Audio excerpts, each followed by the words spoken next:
Nyika and Vwaza in Malawi are some of the most beautiful conservation areas. It's located in the warmer heart of Africa because just of the nature of the people that live there. What are some of the things that stand out for you from looking back on 2022? Nyika National Park is probably one of my top 5 protected areas in Africa in terms of its natural beauty and uniqueness. Being a park the plateau is mostly above 1,800 meters, 2,000 meters, and it's 100,000 hectares which is 1,000 square kilometers of this highland area, grasslands, rolling grasslands. It's like Scotland, but you've got elephant there. So how unique can you get? Elephants in the mist. It's quite a significant year for us as Peace Parks Foundation because we have, in discussion with the Malawi government, concluded now a co-management agreement, and this agreement is now imminent to be signed between Malawi government and Peace Parks Foundation, which will establish the creation of the Nyika Vwaza Co-Management Trust. In leading up to that, we've started investing with support from donors in law enforcement, counter-poaching activities, and with that also we've brought in the first tracking dogs, and especially in a terrain like Nyika, which is predominantly grassland, it's extremely difficult if people do come in and illegally try and take the resources. Orchids, for example, there's a lot of endemic orchids there. It only occurs there and nowhere else in the world. So it's extremely vulnerable to exploitation. So orchids are being taken out of the park. But in that grassland environment, how do you protect it? Because you cannot see tracks. It's just grass. So the canine unit is very, very important, and so with support from donors, we've been very fortunate to be able to get a canine unit implemented and a rapid response unit, and hopefully with the signing of the agreement we'll be able to then continue to ramp up this unit and start protecting the park, the full area of the park quite comprehensively. And what is being done to build bridges between communities, poachers, rangers? It's not a hard-handed approach to conservation. That's not the philosophy of Peace Parks Foundation. We understand people living in these landscapes and they need to survive, and one has to be empathetic and understanding of that reality. So together with the law enforcement counter-poaching unit, park management investments, we've also, through the very generous support of the German government and the European Union, invested into the communities around Nyika National Park and Vwaza Marsh.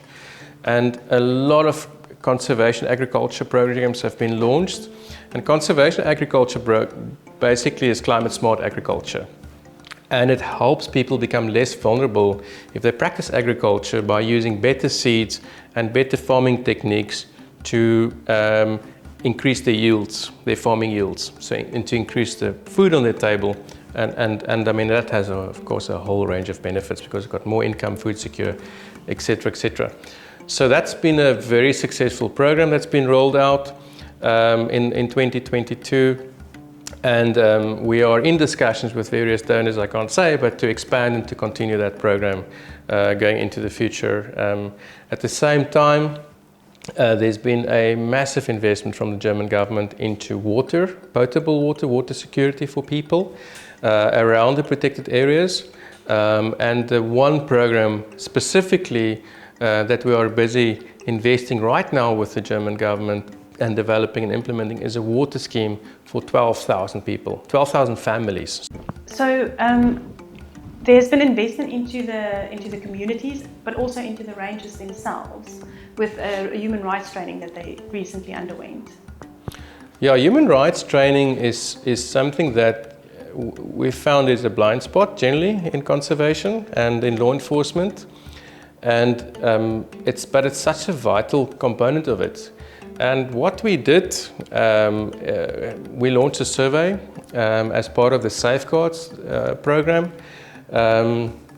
and our systems and compliance, and also a requirement from the German government to understand the relationship between rangers protecting wildlife and people living around these areas, and the perceptions of the communities about these rangers and how they're treating them, and how the general relationship is between them. And what we've uncovered is in some cases that relationship is extremely strained, and that there's an abuse of power. That people have weapons have got power, but without proper training, they might not even know that they're abusing the power, or they might not know that there's a procedure. If you come across somebody breaking the law, how to engage in a respectful way, in a dignified way, and also knowing that everybody has a right.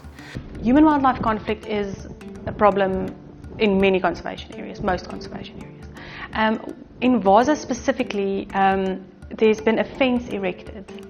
Can you talk about that a bit?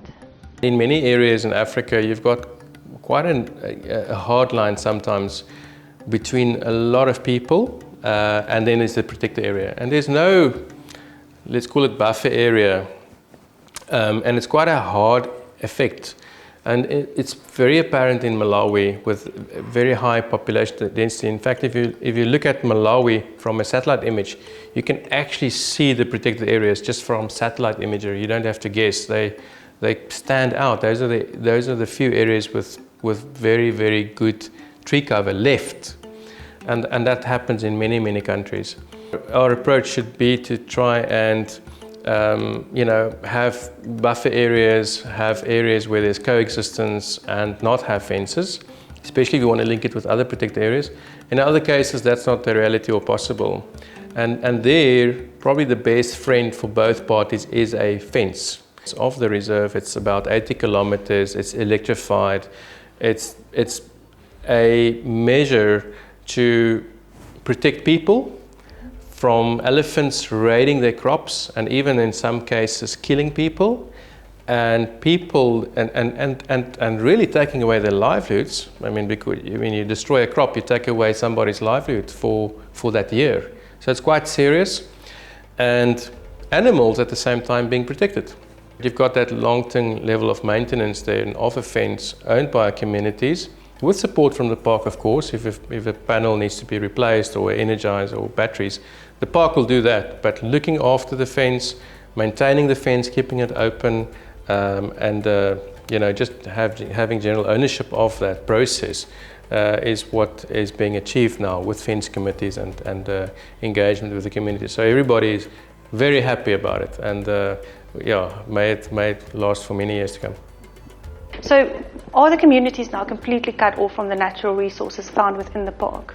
So certain uses are permissible in many countries and in many protected areas, where people can go in and collect firewood or collect honey. They've got beehives that they often put in the national parks, or grass or reeds. Sometimes even fishing or other extraction of natural resources. In the case of Vwaza, there's a 5-kilometer buffer zone. So in this electrified fence, there's gates, and people can still access some of the resources as agreed and according to a set of rules and procedures. So it's not it's not as if this is now the Berlin Wall and nobody gets in and out. No, there's still, of course, an element of coexistence that's really important as well.